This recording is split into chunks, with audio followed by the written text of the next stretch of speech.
Hey everybody, we're back again and we're talking with another pair of people who are going to be appearing in the new Smithsonian Channel documentary series, Building Star Trek. We've got Robert Kaul and Sonny Kohli. Guys, thank you so much for taking the time to talk to us today.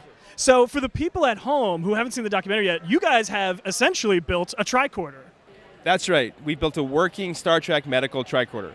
And it's really incredible, and I hope you guys get a chance to check it out in the series. Can you tell us a little bit, Sonny, I know that in the documentary you're talking about how you sort of were the first one inspired by this. Can you tell us a little bit about what inspired you to create a tricorder? Great question. I think it's there's co-inspiration for sure. There's a lot of independent people independently being inspired, and I can tell you my inspiration story. My aha moment came in Haiti after the earthquake. I was volunteering down there. It was currently Haiti's most modern hospital at the time, which isn't saying much because they didn't even have a basic ECG machine, right? And if you don't know what that is, it's a machine we use to diagnose heart conditions. I don't know what that is, so I'm glad Very simple. You stick this. There you go. You know when you go to the doctor, and if you haven't experienced it yet, you stick the stickers on your chest. Peel hair off your chest. It's a very ugly experience. It takes a snapshot of your the electrical rhythm of your heart, and it's a very basic tool. Like we're talking 18th century stuff, and this hospital didn't have it.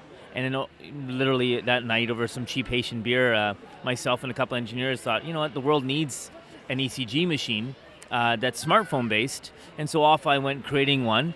And then independently, Rob was running a company, and he had a very clever wrist monitor that's wrist based called PulseWave. And he cold called me a few years into my journey, thinking, hey, you know, why don't we do something together? And sure enough, Cloud DX is created. Excellent. So Cloud DX is the company you guys have formed, and now you have entered into a yearly competition to try and get your project fully funded. Is that correct? It's a little more complicated than that. So we are finalists in something called the Qualcomm Tricorder X Prize, which is an innovation competition that was originally started in 2012. Over 330 teams from around the world signed up to try and compete and create a tricorder with a prize purse of over 10 million US dollars. It's now nearly 4 years into that journey, and there's only 6 teams left, and the grand prize, the prize pool, is expected to be split up and awarded to tricorder teams that can meet some very, very strict benchmarks. The tricorder has to be able to stream vital signs continuously into the cloud 24/7 and at a very high gold standard level. And then the artificial intelligence inside the tricorder has to be able to autonomously diagnose 13 different health conditions, all by itself, at the same level as a human doctor.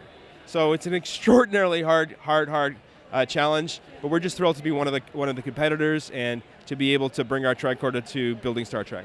So if you don't mind me asking some details about it, because we were looking at it before and we'll show some footage of it as well.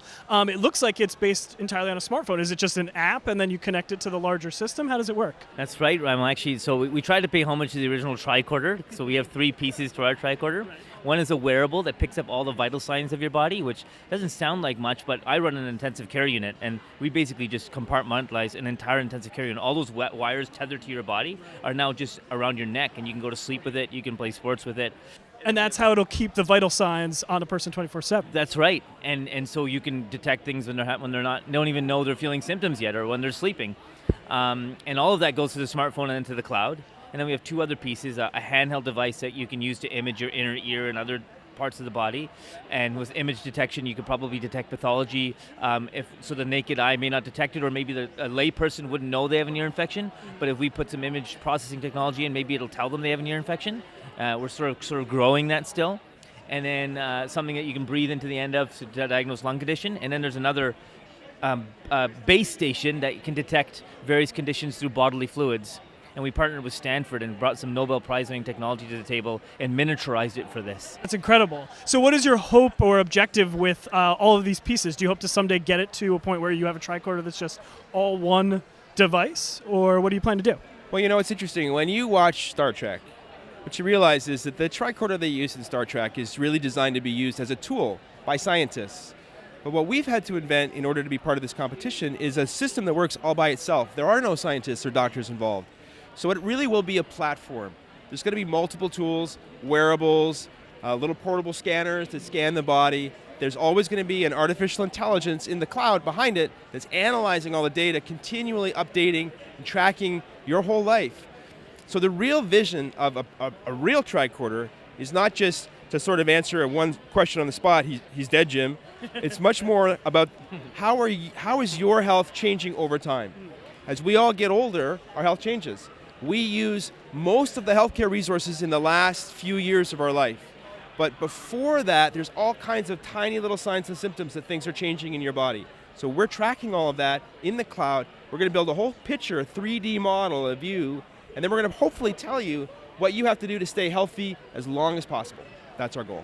Do you plan on releasing a special Bones McCoy edition that's just a giant tape recorder that you can hang around you? Is that a plan for the future someday? Got to keep it sleek, right? I understand. All right, so one final question for you guys.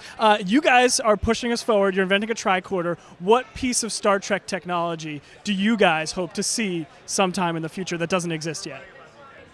That's a killer question. Well, that's a great question. So I think there's really two possible answers to that that are kind of on the horizon that might one day be real. One is the transporter, because they're teleporting photons and they're teleporting molecules and they're getting closer and closer to teleporting a mouse. Maybe we'll read about that one day, that they've literally teleported a mouse. That poor mouse. It could happen. The other thing I think that's really cool is warp drive. There's a theory, and I think this is actually spoken of in the Building Star Trek documentary. There's a theory that seems to indicate it might be possible to warp space and travel faster than light. It's originally created by a physicist named Alcubierre, I think his name is. And that would be amazing. Yeah, unbelievable. Sonny, same thing? I think the translator was especially appealing to me, just as a physician dealing with translating issues every day. Right. To have something I could just speak into and instantly communicate at that level, I think it would just make my life easier and improve care. That would be Be really incredible. Gentlemen, thank you so much for taking the time to talk to us today. Make sure you guys check out that new show, Building Star Trek, on the Smithsonian Channel. If you don't have the Smithsonian Channel, be sure to check it out online on their website. It'll be streaming, and it premieres this Sunday. And of course, live long and prosper. Thanks for watching. We'll see you.